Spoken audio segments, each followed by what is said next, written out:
LA 침례교회 주일 오전 예배에 함께 참석하신 모든 분들을 주님의 이름으로 환영합니다. 오늘 성도님들과 함께 나누기 원하는 말씀은 베드로전서 2장 1절부터 3절까지 있는 말씀입니다. 제가 말씀을 먼저 봉독하도록 하겠습니다. 베드로전서 2장 1절로 3절에 있는 말씀입니다. 그러므로 모든 악의와 모든 교활함과 위선과 시기와 모든 비방하는 말을 버리고 새로 태어난 아기들로서 말씀의 순수한 젖을 사모하라. 이것은 너희가 그 젖으로 말미암아 성장하게 하려 함이라. 너희가 주께서 은혜로우신 것을 맛보았으면 그리하라. 오늘 본문의 말씀을 가지고 성장하기 원하십니까? 이런 질문을 가지고 우리가 함께 답해 보도록 하겠습니다. 성도님들 성장하기 원하세요? 네. 영적으로 자라기 원하십니까? 네. 그럼 오늘 말씀을 통해서 그 해답을 우리가 함께 발견할 수 있을 겁니다. 잠시 말씀을 위해서 기도하고 우리가 함께 하나님의 말씀 나누도록 하겠습니다. 살아계신 아버지 하나님 감사합니다. 복된 주일 새 아침 사랑하는 성도들과 함께 하나님 앞에 예배드리는 이 복된 시간 다시 한번 감사를 드립니다. 성령 하나님께서 우리와 함께 계시면서 특별히 오늘 우리가 나누게 될 이 베드로전서의 말씀을 통해서 우리가 어떻게 성장할 수 있는지, 과연 우리가 어떤 성장을 이루기를 하나님께서 원하시는지 말씀을 통해서 교훈 얻고자 합니다. 성령 하나님께서 우리 가운데 계시면서 우리의 마음을 넓히셔서 하나님의 말씀을 깨닫게 하시고 그 들려진 말씀을 마음에 받아서 하나님께서 이루고자 하시는 풍성한 결실 있는 삶을 살 수 있도록 주님 도와주시기 원합니다. 말씀 전하는 소종을 주님 손에 의탁드리오니 주님께서 사용하시고 모든 영광 하나님 홀로 받으시기를 다시 한번 간절히 바라옵고 예수님의 귀하신 이름으로 기도했습니다. 아멘. 제가 들은 얘기입니다. 제가 정확한 출처를 잘 모르겠는데 제 기억으로는 한 선교사님이 해주셨던 얘기 같아요. 이 선교사님이 아주 오지 마을에 복음을 전하러 갔답니다. 복음을 전하러 갔는데 이상하게 그 마을에는 어린아이들이 없더라는 거예요. 그래서 오랜 시간 이제 마을 사람들을 관찰하던 가운데 이 선교사님이 아주 특이한 점을 발견을 했어요. 그게 뭐냐 하면 마을에서 아이가 태어는 납니다. 태어는 나는데 이상하게 태어난 아이들이 100일을 넘기지 못하고 다 죽는 거예요. 그래서 가만히 이 아이가 태어난 집을 방문해서 이제 부모 되는 사람들이 엄마 아빠가 어떻게 이 아이를 보호하는지를 유심히 살펴본 거예요. 그리고 나서 이 선교사님이 경악을 금치 못했답니다. 왜냐하면 이 부모들이 이 갓 태어난 어린아이들에게 어른이 먹는 음식을 곱게 갈아서 죽처럼 만들어서 그것을 먹이고 있더라는 거예요. 자, 성도님들 보십시오. 이 갓난아이가 어른이 먹는 음식 아무리 잘 다져졌다 하더라도 이 갓난장이가 그것을 소화해낼 수 있을까요? 불가능하겠죠. 그렇기 때문에 아이들이 금방 이런 소화계통에 문제가 생겨서 병약해지고 결국에는 생명을 잃더라는 거예요. 그러니까 이 부모들이 무지했던 거예요. 그래서 나중에 물어봤답니다. 그 부모들에게 아니 왜 자꾸 아이들에게 어른이 먹는 음식을 주냐. 그랬더니 이 부모들이 하는 말이 가관이었어요. 우리가 이 아이들이 너무나 귀중했기 때문에 이 아이들에게 우리가 먹는 가장 영양가 있고 값진 음식을 먹이면 이 아이들이 좀 건강하게 잘 살 수 있지 않을까 그런 생각을 해서 그렇게 음식을 먹였다라는 거예요. 그래서 이 선교사님이 차근차근 이제 기초부터 다시 설명을 한 겁니다. 이 어린아이들이 태어났을 때 하나님께서 엄마의 젖을 통해서 이 아이들이 기본적인 체력을 갖출 수 있게끔 기본적으로 생성돼야 하는 모든 몸에 필요한 영양소들을 엄마의 젖에 두셨다. 때문에 어린아이가 태어나면 어른이 생각하는 산의 진미를 가지고 아이들을 먹이는 것이 아니라 하나님께서 창조 섭리 속에 두신 엄마의 젖을 가지고 처음에 이 아이를 잘 먹이면 이 아이가 나중에 크고 성장하면서 그런 부모들이 원하는 그런 음식도 섭취하면서 건강해질 수 있을 것이다. 이렇게 가르쳐주고 나서 그 이후부터는 그 마을에 아이들이 태어나고 자라고 건강하게 어떤 커뮤니티가 형성되더라 하는 그런 이야기들 제가 얼핏 들었습니다. 성도님들, 우리가 영적으로 자라는 것도 그와 마찬가지입니다. 영적으로 자라는데도 순서가 있어요. 자, 내가 이제 갓 구원받았습니다. 그러니까 내가 유명한 설교자들의 설교를 듣고 내가 아주 탁월한 신학자들의 이런 어떤 저서들을 탐독하고 이러면 내가 영적으로 자랄 수 있겠지. 이렇게 생각하는 것은 오산입니다. 성경에는 우리가 어떻게 하면 성장할 수 있는지 정확한 해답이 있어요. 그러기 위해서 우리가 함께 말씀을 통해서 그 해답을 함께 찾아볼 텐데, 첫 번째 우리가 읽은 본문에 보시면 성장을 먼저 방해하는 것들이 있다라고 설명하고 있습니다. 1절 말씀해 보시니까 그러므로 모든 악의와 모든 교활함과 위선과 시기와 모든 비방하는 말을 버리고 라고 베드로가 서신에 기록하고 있습니다. 여기 나오는 5가지 정도 성장을 방해하는 것들을 제가 단어도 설명해 드리고 그 단어가 사용된 다른 성경 구절을 통해서 그 성장을 방해하는 인자들, 그 요소들이 무엇인지를 우리가 함께 하나하나 살펴보겠습니다. 그런데 성도님들 한번 이 말들을 한번 보세요. 우리가 오늘날 잘 사용하지, 실제적으로 우리의 삶에서 사용하지 않는 말들이에요. 그죠? 악의, 교활함, 위선, 시기, 비방하는 말. 듣기 좋습니까? 아니요. 안 좋죠. 어떻게든지 내 삶에서 내가 갖고 싶지도 않고 이런 걸 가지고 있는 사람을 만나고 싶지도 않잖아요. 그죠? 그런데 특별히 베드로가 지금 서신을 기록할 때 믿는 그리스도인들을 향해서 지금 기록하고 있는 거예요. 유대인들이지만 여러 지방에 흩어져 있는 나그네와 같은 사람들을 향해서 그리스도인이 정말로 성장하고 싶다면 이런 것들을 버려야 한다라고 말하고 있는데, 과연 이 악의라는 것, 교활함이라는 것, 위선이라는 것, 시기라는 것, 비방하는 말이라는 것이 무엇인지 함께 살펴보겠습니다. 먼저 첫 번째로 악의입니다. 우리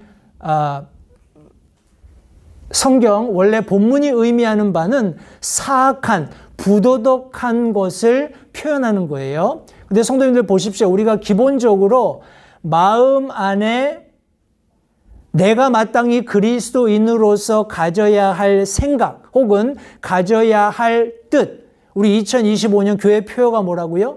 주의 뜻이 이루어지이다. 그죠?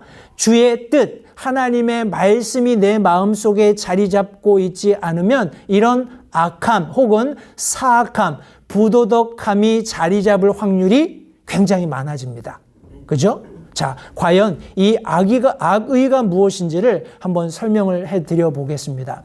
고린도전서 5장 8절 말씀해 보시면, 그러므로 우리가 명절을 지키되 묵은 누룩으로도 말고 악의와 사악함의 누룩으로도 말며 오직 순수함과 진실함의 누룩 없는 빵으로 하자. 베드로가 여기 고린도전서에 사도 바울이 말씀하고 있습니다. 명절을 지키되 묵은 누룩으로 말고 순수함과 진실함의 누룩이 없는 빵으로 하자고 했어요.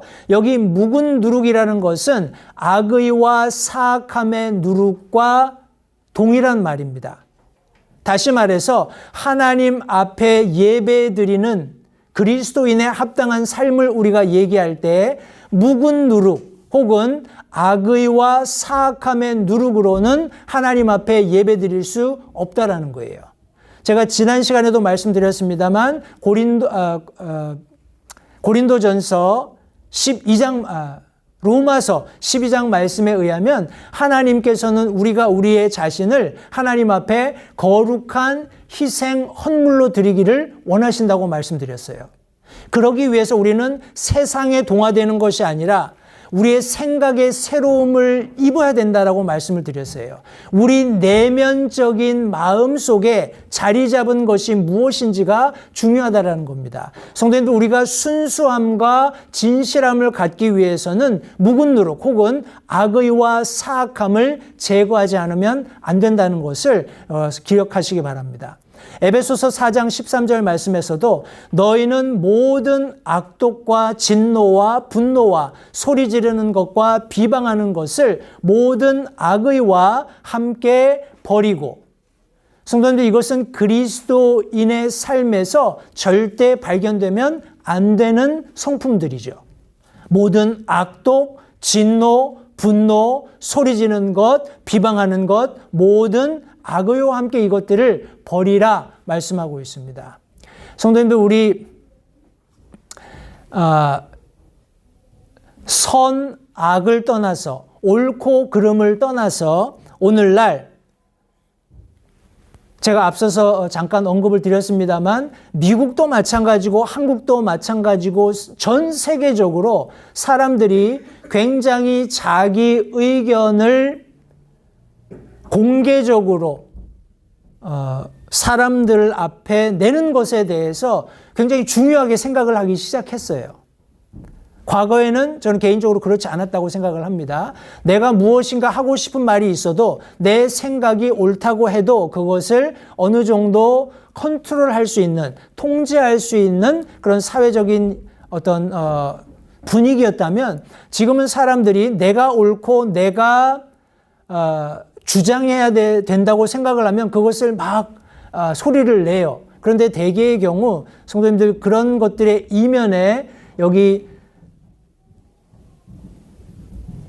성경이 말씀하는 도덕적으로 옳지 않은 악함이 존재하는 악의가 있다라는 거예요. 그런 배경에 진노, 분노, 소리 지르는, 비방하는 것들이 따라오게 된다는 것을 성도님들 기억하시기 바랍니다. 골로새서 3장 8절 말씀에서도 이제는 너희도 이 모든 것을 내버리라. 곧 분노와 진노와 악의와 신성모독과 너희 입에서 나오는 더러운 대화라. 일상적인 그리스도인의 삶에서 성도님들, 우리가 이런 악의, 부도덕함, 불의함을 마음에 품고 있으면 이것은 우리의 삶에 분노, 진노, 악의, 신성모독, 더러운 대화로 쏟아져 나올 수밖에 없어요. 때문에 그리스도인이 정말로 성장하기 원한다면 이런 여러 가지 성경에서 내어버리라고 명령하고 있는 그런 어떤 성품이라고 할까요? 그런 성품을 조장할 수 있는 생각들을 다 버려야 합니다. 또 다른 한 가지, 우리 디도서 3장 3절 말씀해 보시면 우리도 한때는 어리석고 불순종하며 속임을 당하고 여러 가지 정욕과 쾌락의 종이 되어 섬기며 악의와 시기 가운데 살고 증오하며 서로 미워하였으나, 성경이 말씀합니다. 성도님들, 우리 믿는 그리스도인들도 한때는, 그죠? 이 한때가 언젠가요? 예수님 믿기 전에, 구원받기 전에 예수 그리스도의 성품이 내 안에 자리 잡는 것을 허용하기 이전에 내 안에 어리석고 불순종하고 속임당하고 정욕, 쾌락의 종이 되어서 악의 시기 가운데 살고 증오하고 서로 미워했던 그런 모습이 우리 안에 있었다라는 거예요. 성도님들, 우리가 조심하지 않으면, 주의하지 않으면 나도 모르는 사이에 이런 악의에 사로잡혀서 악의로 말미암아서 뿜어져 나오는 여러 가지 육신적인 정욕에 이끌릴 수 있다는 것, 성도님들 기억하시기 바랍니다. 우리 두 번째, 성장하기 위한 그리스도인이 금해야 하는 것이 무엇이냐 하면 바로 교활함입니다. 교활함은 속임수예요. 계략입니다. 간계가 있고 거기 음흉함이 있습니다. 말만 들어도 정말 치가 떨리지 않습니까? 교활함. 주변에 이런 사람이 있으면 아마 굉장히 힘들 거예요. 자, 우리 말씀을 한번 보겠습니다. 시편 32편 2절 말씀해 보시면 영 안에 간사함이 없고 주께서 불법을 인정하지 아니하는 사람은 복이 있도다. 하나님께서 복을 주시는 사람은 그 영 안에 간사함이 없는 사람이다. 성경이 말씀하고 있습니다. 교활함이 없는 사람이라는 거예요. 속임수를 쓰지 않는 사람이라는 겁니다. 성도님들, 우리가 알고 있는 가룟 유다를 한번 생각해 보세요. 예수님과 함께 예수님의 제자의 한 일원으로서 예수님을 열심히 따라다녔어요. 그럼에도 불구하고 그는 구원받지 못하고 결국 은 30에 예수님을 파는 그런 불의한 사람으로 성경이 기록하고 있습니다. 왜요? 그 마음 가운데 교활함이 있었기 때문에 그래요. 계략이 있었고 음흉함이 있었고 속임수가 있었다라는 것을 성경이 말씀하고 있습니다. 여기 요한복음 1장 47절에 보면 예수님께서 나다나엘을 향해서 이렇게 얘기하십니다. 참으로 이스라엘 사람을 보라. 그 속에 간사함이 없도다. 그 사람의 자기 자신을 속이는 것 혹은 음흉함이나 간계가 없다라는 것을 성경이 말씀하고 있습니다. 그리고 우리 요한계시록 말씀에 보면 14만 4천, 우리 이스라엘에서 입맞은 14만 4천을 향해서 그들의 입에서 교활함을 찾을 수 없었으니 그들은 하나님의 왕자 앞에서 잘못이 없도다. 교활함이 없도다. 간계가 없고 속임수가 없고 그들은 순수하게 예수 그리스도의 부름받은 대로 그들의 생명을 다해서 복음 전하고 순교당하고 우리 예수님 앞에 서게 되는 모습을 성경이 말씀하고 있습니다. 성도님들, 우리 그리스도인의 삶에서도 이런 교활함이 있어서는 안 됩니다. 간계가 있어서는 안 돼요. 음흉함을 가지고 다른 사람을 속이려는 의도를 가지는 어떤 삶의 모습도 우리 그리스도인의 성장을 방해한다는 것 다시 한번 기억하시기 바랍니다. 우리 또 다른 한 가지 성장을 이루기 원하는 그리스도인들이 버려야 하는 것이 무엇인가 하니 바로 위선입니다. 이 위선이라는 말은 우리 성경 원어적인 의미로 가장된 역할을 하는 거예요. 내가 사실 그런 모습이 아닌데 그런 모습인 그런 모습인 채 하는 것을 위선이라고 합니다. 이것도 같이 속임수이며 가장하는 겁니다. 우리 마가복음 12장 말씀해 보시면 여기 예수님을 시험하기 위해서 와서 예수님에게 질문하는 사람들이 있었습니다. 이 사람들이 뭐라고 얘기하냐면 선생님이요, 우리가 알기에 선생님은 진실하시고 아무도 신경 쓰지 아니하시나니 선생님은 사람들의 외모를 중히 여기지 아니하시고 오직 진리 안에서 하나님의 길을 가르치시나이다. 이렇게 얘기를 했어요. 이 말씀만 딱 놓고 보면 굉장히 예수님을 존경하고 굉장히 예수님을 인정하고 존중하는 것처럼 보이죠. 그런데 이 사람들이 던진 질문은 이렇습니다. 우리 카이사르에게 공세를 바치는 것이 율법에 맞습니까? 맞지 않습니까? 이런 질문이었어요. 앞에서 쭉 장황하게 예수님을 설명하는 내용에서는 마치 예수님을 자신들의 선생으로 자신들이 무엇인가 그분에게서 배울 것이 있는 것처럼 인정하고 존중하는 듯이 얘기하고 있지만 책 잡으려는 의도였어요.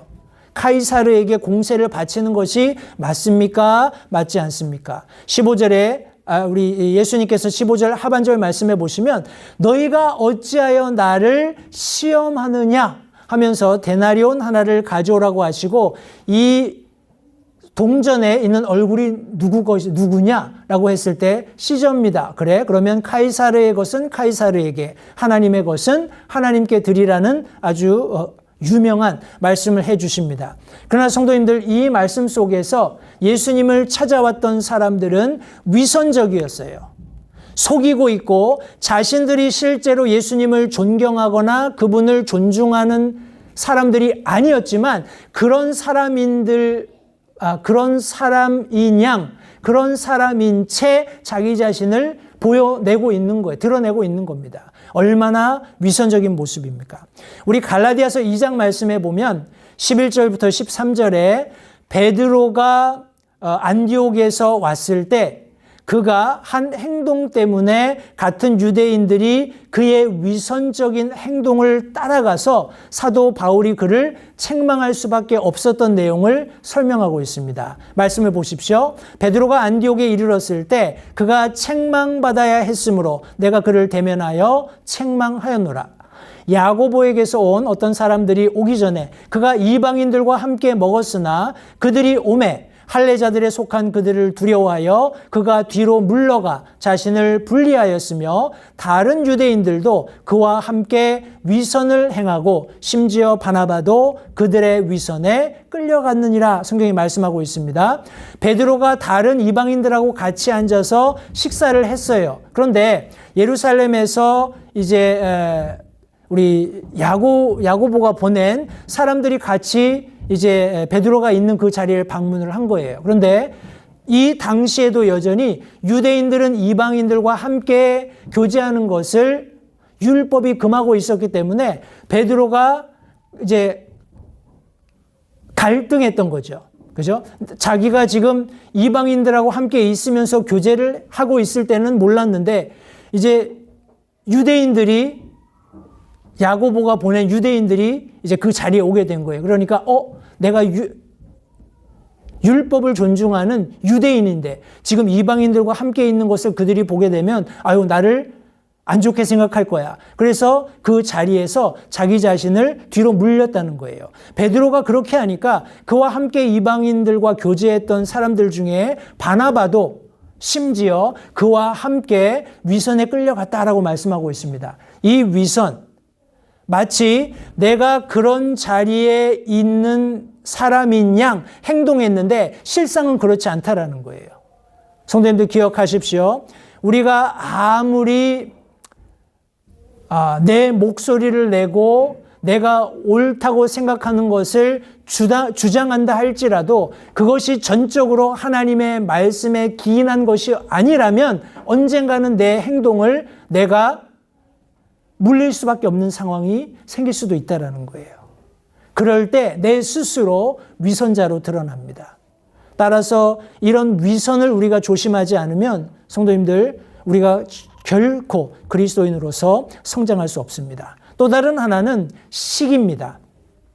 그리스도인의 성장을 방해하기 때문에 우리가 반드시 버려야 하는 것이 있는데 그 중에 하나가 시기입니다. 이것은 악의와 같은 의미를 가지고 있고 질투 혹은 우리 성경에서 한글로 번역된 그대로 시기라는 의미를 가지고 있어요.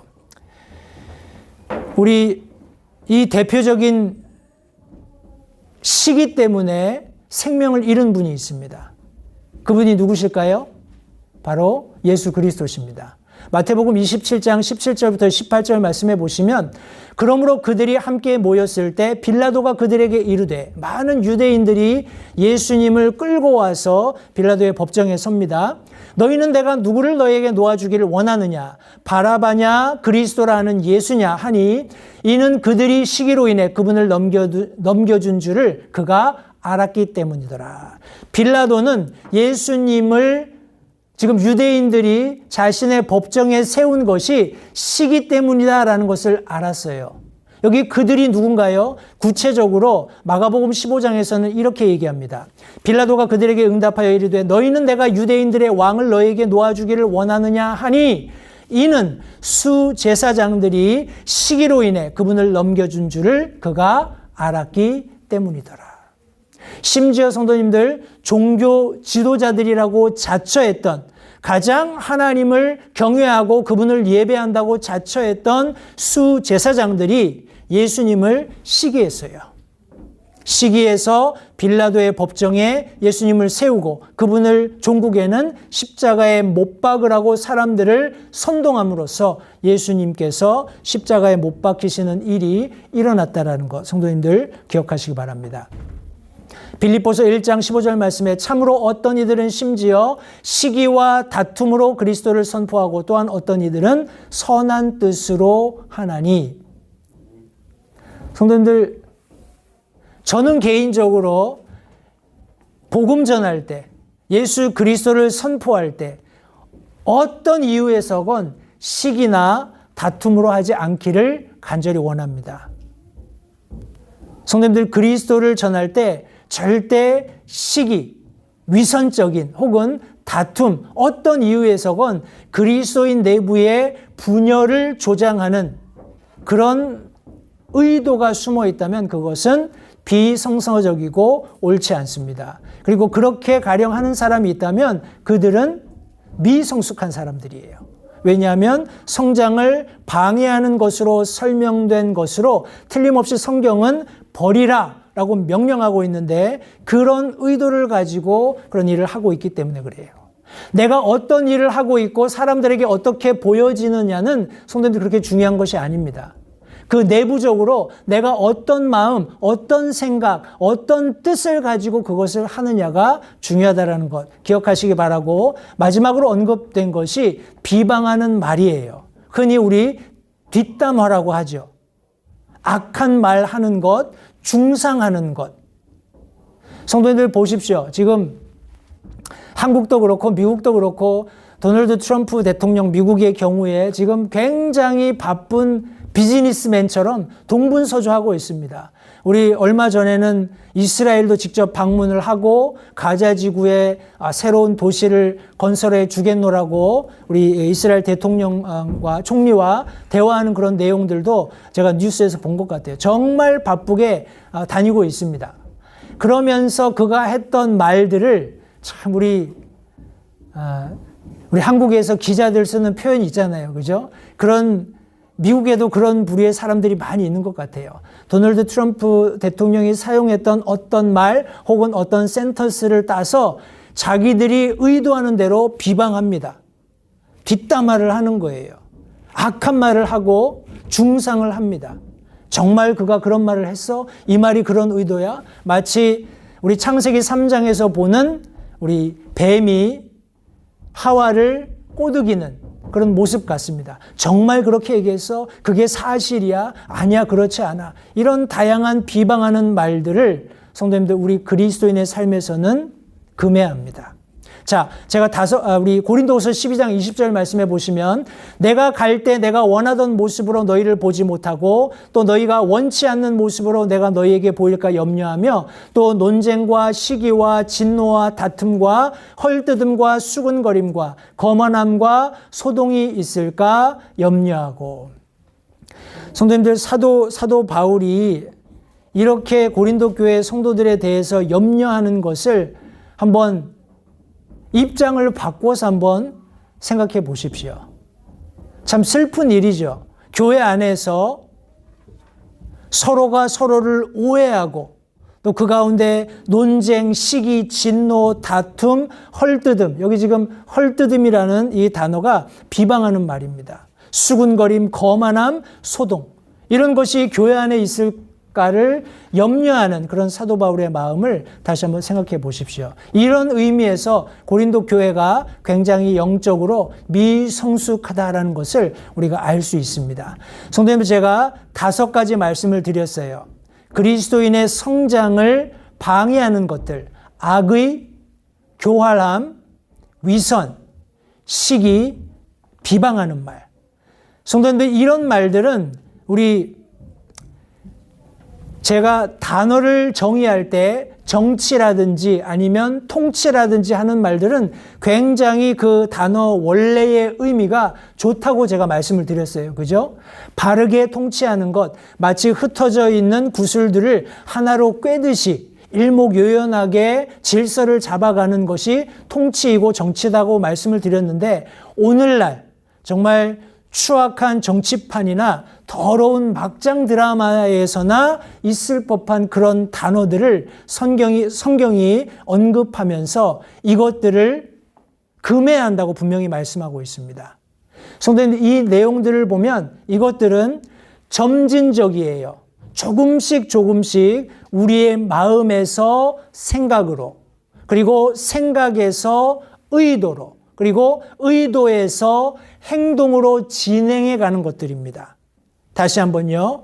우리의 마음속에, 성도님들, 우리가 이것을 버리기 위해서 애쓰지 않으면, 이 그리스도인의 성장을 방해하는 것들을 금하지 않으면 이런 악의 교활함, 위선, 시기, 비방하는 말의 뿌리들이 우리의 마음에 자리 잡게 되고 그 마음에서 생각으로, 생각에서 의도로, 그리고 그 의도가 실제적으로 행동으로 드러나게 된다는 것을 다시 한번 성도님들 기억하시기 바랍니다. 그러면 이런 성장을 방해하는 것들을 어떻게 하면 될까요? 성경은 버리라 라고 명령하고 있습니다. 이 버린다라는 말은 말 그대로 내버리는 거예요. 그리고 따로 내가 지금 목표에서 향하고 있는 어떤 방향에서 그것이 조금이라도 부담이 되고 내게 짐으로 여겨진다면 치우는 겁니다. 떼어놓는 거예요. 그 자리에 떨어뜨려 두는 것을 성경이 버리다라고 말씀하고 있는 거예요. 우리가 잘 아는 히브리서 12장 1절 말씀해 보시면 그러므로 증인들이 이렇게 큰 구름을 이루며 또한 우리를 둘러싸고 있으니 모든 무거운 것과 너무 쉽게 우리를 얽어매는 죄를 우리가 떨쳐버리고 인내로 우리 앞에 놓인 경주를 달리며 성경이 말씀하고 있습니다. 여기 우리가 떨쳐버리고 하는 이 말씀이 바로 성경이 말씀하고 있는 버리다 하는 같은 그런 성경의 원어를 사용하고 있습니다. 성도님들, 우리가 그렇게 할 수 있는 것은 우리에게 너무 많은 믿음의 증거를 전수해주고 있는 살아있는 믿음의 선조들도 있고 앞서간 믿음의 선조들도 있기 때문에 그렇습니다. 우리를 짓누르는 삶의 무게들, 성도님들, 우리를 너무나 쉽게 얽어매는 삶의 다양한 죄상들, 앞서 설명했던 이런 모든 5가지 악의, 교활함, 위선, 시기, 비방하는 말, 성도님들, 이것들을 우리가 내려놓아야 합니다. 이것을 내버려야 해요. 그렇지 않으면 믿음의 경주를 완주할 수 없습니다. 야고보서 1장 21절 말씀해 보시면 그러므로 모든 더러움과 넘치는 악을 내버리고 접붙여진 말씀, 곧 너희 혼을 구원할 수 있는 말씀을 온유함으로 받으라, 성경이 말씀하고 있습니다. 성도님들, 이와 같이 성장을 방해하는 요소들을 내 삶에서 모두 제거해야지만 온전한 성장을 이룰 수 있어요. 그렇다면 성장을 위해서 가장 중요한 게 뭘까요? 성도님들, 2번째 본문 말씀 속에서 성장의 자원 혹은 근원이 무엇인지를 설명하고 있습니다. 2절 말씀해 보시면 새로 태어난 아기들로서 말씀의 순수한 젖을 사모하라. 이것은 너희가 그 젖으로 말미암아 성장하게 하려 함이다. 성경이 말씀하고 있습니다. 이 본문 속에서 성도님들, 성경은 말씀의 순수한 젖을 사모하라고 말씀하고 있어요. 여기 순수하다는 말은 거짓이 없다, 진실되다 하는 그런 의미를 가지고 있습니다. 거짓이 없고 신실한 하나님의 말씀을 통해서 우리가 자라갈 수 있는 것입니다. 시편 12편 6절 말씀해 보시면 주의 말씀은 순수한 말씀들이니 흙 도가니에서 정제하여 7번 순수하게 만든 은 같도다, 성경이 말씀하고 있습니다. 요한복음 17장 17절에서는 아버지의 진리로 그들을 거룩히 구별하옵소서, 아버지의 말씀은 진리이니다, 성경이 말씀하고 있습니다. 성도님들, 오늘 집에 가시거든 시편 12편 그리고 요한복음 17장 말씀을 꼭 읽어보시기 바라요. 이 시편 12편이나 요한복음 17장에 공통적인 내용이 있습니다. 무엇이냐 하면 시편 12편 우리 전반절이나 요한복음 17장 전체 내용이 의미하는 바가 무엇이냐 하면, 성도님들, 이 세상에서는 우리가 앞서 살펴보았던 위에 5가지 악의, 교활함, 위선, 시기, 비방하는 말이 사라질 수 없다라는 거예요. 이 세상에는 늘 그것이 존재해 왔고 존재하고 있고 존재할 것입니다. 그러나 그리스도인들은, 성도님들, 순수한 하나님의 말씀, 거짓이 없는, 거기에 어떤 거짓도 없는 진실된 말씀을 통해서만이 그리스도인이 온전하게 자라날 수 있다는 거예요. 그것이 그리스도인의 삶의 근원이 되어야 한다는 것을 성경이 말씀하고 있는 겁니다. 똑같은 내용입니다. 요한복음 17장 말씀을 통해서도 세상이 나를 미워했기 때문에 너희도 미워할 거라는 거예요. 이 세상에 너희를 남겨두는 이유가 있기 때문에 하나님께서 저들을 보존해 주시기를 원하는데, 예수님의 기도인즉슨 아버지의 진리로 하나님의 말씀, 진실되며 거짓이 없는 순수한 하나님의 말씀으로 그들을 거룩히 구별해 달라는 겁니다. 다시 한번 아버지의 말씀만이 진리라는 것을 저와 여러분들에게 가르쳐 주고 있습니다. 성도님들, 하나님의 말씀이 이와 같이 순수하다면, 하나님의 말씀이 이와 같이 진실되다면 저와 여러분들은 그 말씀을 어떻게 해야 될까요? 사모해야 합니다.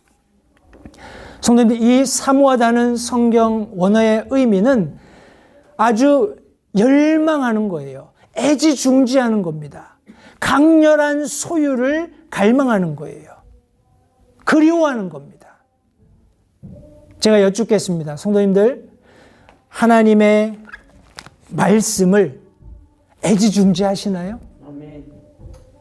하나님의 말씀을 강렬하게 내가 소유하도록 갈망하고 계신가요? 말씀이 그리우세요? 성도님들, 말씀을 읽으셔야 합니다. 우리가 이 말씀을 통하지 않고서는 성도님들 자라갈 수 없어요. 이 순수한 마치 어린 아기에게 젖과 같은 진실되고 거짓이 없는 이 말씀을 간절함으로 사모할 때 비로소 우리가 성장할 수 있습니다. 성도님, 성장한다라는 것은 여기 성경 원어적으로 확장된다 혹은 확대된다 그런 의미를 가지고 있어요. 증가하는 겁니다. 우리가 순수한 하나님의 말씀을 사모하면서 그것을 갖고자 열망하게 되면 비로소 그것을 통해서 성장하게 되는데, 이 성장한다라는 말은 하나님의 말씀이 내 말씀에 미치는 영향력이 점점 커진다라는 거예요. 위기며 시기며 교활함이며 하는 그런 것들이 자리 잡을 자리가 없게 하나님의 말씀이 내 마음을, 내 삶을 온통 점유하시는 거예요. 하나님의 말씀으로 이제 세상을 살아가는 능력이 자라가고 확대되는 것을 의미하는 겁니다. 내가 전에는 교회에 올 때만 성경이 우리가 하나님의 말씀을 들을 때 성경 가지고 가야지, 깨끗하게 차려입고 가야지, 이런 내용들을 가지고 내가 일상을 살았다면, 이제는 일상생활 속에서 내가 무엇을 어떻게 선택해야 할지도 내 지혜를 가지고 내가 가지고 있는 인간적인 가치관을 가지고 생각하고 결정하는 것이 아니라 하나님의 말씀을 통해서 내가 그 순수한 말씀을 사모하고 간절히 원하고 열망하기 때문에 그 말씀을 내가 섭취할 때 그 말씀이 내 삶을 자리 잡고 그 자리 잡은 말씀이 내 삶의 모든 영역에서 이제 그것을 결정하도록 도우신다라는 거예요. 하나님의 말씀에 이끌려 가는 것입니다. 순수한 하나님의 젖인 말씀, 어린아이로서 우리가 하나님의 말씀을 섭취할 때 하나님께서 원하시는 영적인 성장이 일어난다는 것을 성도님들 기억하시기 바라요. 전제 조건이 있습니다. 이것은 어떻게 보면 절대 조건이에요. 그리스도인이 성장하기 위해서 버려야 하는 것이 있습니다. 그리고 성장의 근본이 되는 것이 무엇인지도 성경은 분명히 말씀하고 있어요. 그런데 성장을 위한 절대 조건이 있습니다. 그것이 3절에 기록되어 있어요. 3절 말씀해 보시면 너희가 주께서 은혜로우신 것을 맛보았으면 그리하라. 성도님들, 하나님은 의로우십니다. 하나님은 은혜로우십니다. 제가 은혜롭다는 이 단어에 대해서 이 한 단어만 가지고 말씀을 전했던 적이 있어요. 우리 이 은혜라는 성경 원어의 의미는 우리 유용하다 혹은 더 나은, 쉬운, 좋은, 그리고 조금 전혀 다른 의미인 것 같지만 우아한, 친절한 그런 의미를 가지고 있습니다. 우리 주님께서 의로우시다 하는 것은, 주님께서 은혜로우시다 하는 것은 우리 편에서 그렇다라는 거예요. 하나님께서 은혜로우시다 할 때 하나님의 편에서는 긍휼과 자비가 풍성하신 겁니다. 자, 우리 이 말씀을 제가 마태복음 11장 28절부터 30절에 있는 말씀에서 이렇게 좀 인용을 해보겠습니다. 수고하고 무거운 짐진 모든 자들아 너희는 내게 오라. 내가 너희에게 안식을 주리라. 나는 마음이 온유하고 겸손하니 너희 위에 내 멍에를 메고 내게 배우라. 그리하면 너희가 너희 혼을 위한 안식을 찾으리니 내 멍에는 쉽고 내 짐은 가벼우니라. 예수님께서 말씀하셨습니다. 내 멍에, 예수님께서 우리 인생들에게 기대하시는 것, 성장하는 그리스도인들에게 기대하시는 것은 예수님의 멍에가 쉽고 가볍기 때문에 예수님과 동행하는 삶을 살라는 거예요. 우리 인생에 성도님들 고난이 없는 사람이 있습니까? 고난이 없고 싶죠. 그죠? 고난이 없고 어려움도 없고 좀 난관에 봉착하는 그런 아주 황망한 일들이 내 삶에 좀 없었으면 좋겠다는 것이 모든 사람들의 공통된 소망입니다. 그리스도인이나 비그리스도인이나 할 것 없이 이 땅을 살아가는 모든 인생의 공통된 바람일 거예요. 그러나 성경은 말씀합니다. 수고하고 무거운 짐진 모든 자들을 향해서 내게 오라고 말씀하셔요. 그리고 예수님께서 안식을 주시겠다고 말씀하십니다. 다시 말해서 하나님은 긍휼이 많으시고 자비로우신 분이시기 때문에 그래요. 그분이 하늘의 왕좌에 앉아 계신 것을 인정하지 않는 이상 성도님들 우리는 그분의 은혜를 경험할 수 없습니다. 그분이 가지신 생각, 그분이 가지신 계획이 내 것보다 훨씬 높고 위대하다는 것을 인정하지 않는 이상 저와 여러분들은 하나님의 은혜를 경험할 수 없어요. 성도님들 우리가 기왕 고난을 당해야 한다면 주님께서 주시는 멍에를 메는 것이 훨씬 낫지 않겠습니까? 내 힘으로, 내 의지로, 내 능력으로 인생을 살아보려고 하다가 무너지는 사람들을 우리가 쉽사리 주위에서 발견해 볼 수 있어요. 수고합니다. 그들이 무거운 인생의 짐을 짊어지고 가요. 자력으로 해결하려고 합니다. 그러나 우리가 하나님께서 하늘의 왕좌에 계시면서 이 천하 만물을 통치하고 계시고 내 삶에도 주인이시면서 나를 향해 뜻을 가지고 계시다라는 것을 인정하고 그분의 뜻을 내 삶에 받아들이면 그분께서 내게 요구하시는 멍에를 지고 내 삶을 살아가게 되면 쉬운, 가벼운 삶을 성도님들 우리가 살 수 있다라는 겁니다. 이것조차 벗어놓을 날이 있어요. 주님께서 우리와 함께 하시면서 쉽게 하시고 가볍게 하신 이런 삶을 삶으로써 우리가 주님 앞에 서게 되었을 때 보상받을 수 있는 일들을 이 땅에서 할 수 있다라는 것 성도님들 기억하시기 바랍니다. 그런데 본문에서 뭐라고 얘기하냐면 주께서 은혜로우신 것을 맛보았으면 그리하라는 거예요. 성도님들 이 맛본다라는 것은 먹는 겁니다. 경험하는 거예요. 제가 한번 여쭤볼게요. 우리 TV 프로들에 보면 이런 뭐 서양 음식은 제가 잘 모르겠습니다만 우리 한국 음식들은 TV 이렇게 화면에 나오면 우리가 그 맛을 알잖아요. 그래서 뭐 맛있는 뭐 해물찜이 나온다 아니면 무슨 뭐 떡볶이, 짜장면 뭐 이런 아주 그냥 우리가 어렸을 때 즐겨 먹던 다양한 음식들이 이렇게 TV에 나오면 나도 모르게 저거 먹어보고 싶다 이런 생각을 해요. 그런데 그 소위 말하는 미국에서는 뭐 이렇게 미쉐린 이렇게 하지만 한국에서는 맛집 뭐 별 5개 해가지고 사람들이 아주 그 음식 고수들을 찾아다니면서 그 식당에서 막 음식을 맛보고 이렇게 막 하잖아요. 그 사람들이 표현해내는 말이 있어요. 그죠? 이것이 뭐 어떻다 저떻다 아주 그냥 미사구를 써가면서 맛을 장황하게 쫙 설명을 하는데 성도님들 맛을 봐야 합니다. 그죠?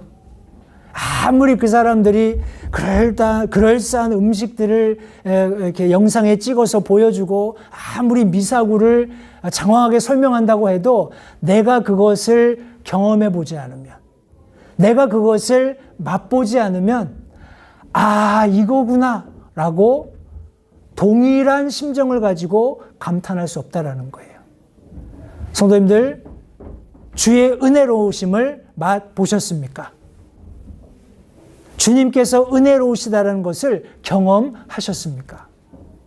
그렇다면 저와 여러분들은 이제 우리의 성장을 방해하는 모든 것들을 버리셔야 돼요. 그리고 우리를 성장하게 해주는 근원, 유일한 자원이 무엇인지를 정확하게 알고 그것을 사모하고 갈망해야 합니다. 제가 이 예화를 들고 마치겠습니다.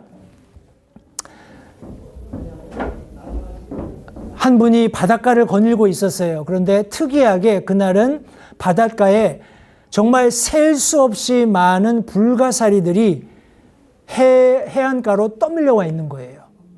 그래서 야, 이게 무슨 일이냐 이렇게 생각하고 있었는데 가만히 보니까 저 앞에 꼬마가 불가사리를 들어서 바다에 집어 던지고 있는 거예요.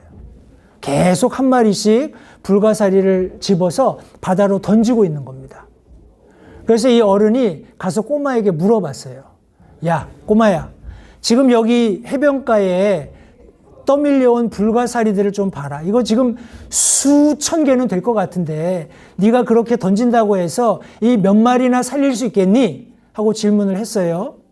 그랬더니 이 어린아이가 물끄러미 불가사리를 쳐다보고 있다가 그 어른이 보는 앞에서 불가사리 한 마리를 집어서 바닷가로 휙 던지더랍니다. 그러면서 하는 얘기가 적어도 내가 지금 바다에 던진 저 불가사리에게는 새로운 생명이 주어졌습니다. 이렇게 얘기를 하더라는 거예요. 성도님들, one at a time. 사람들이 많이 그렇게 얘기해요. 아, 우리 교회에 수만의 사람들이 함께 모여서 예배했으면 좋겠다. 그러기 위해서 이것도 하고 저것도 하고. 예, 다 좋습니다. 그러나 성도님들 기억하십시오. 한 사람, 내가 이런 그리스도인의 성장을 온전히 이루기 위해서 이런 모든 성장을 방해하는 것들을 버리고 하나님의 말씀에 집중하는 것은 내가 구원받았기 때문이에요. 그죠?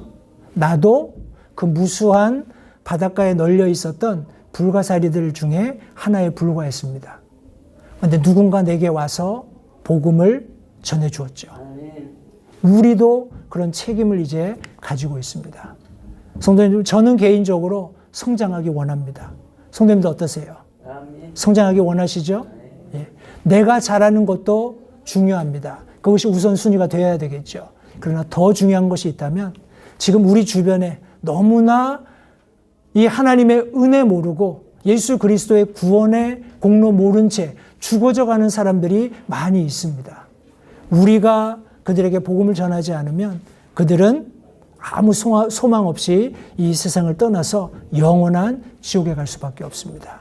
성도님들, 다시 한번 우리의 성장을 기대하는 것 참 좋은 거예요. 그러나 동일하게 내가 자라감과 동시에 주변에 있는 사람들에게 예수 그리스도 전하는 것이 얼마나 귀중한 일인지를 다시 한번 생각하시면서 성장을 원하십니까? 과연 성도님들이 성장하기 원하시는지 자문하시고 오늘 들은 말씀에 따라서 우리 결단의 시간을 가졌으면 좋겠습니다. 기도하겠습니다.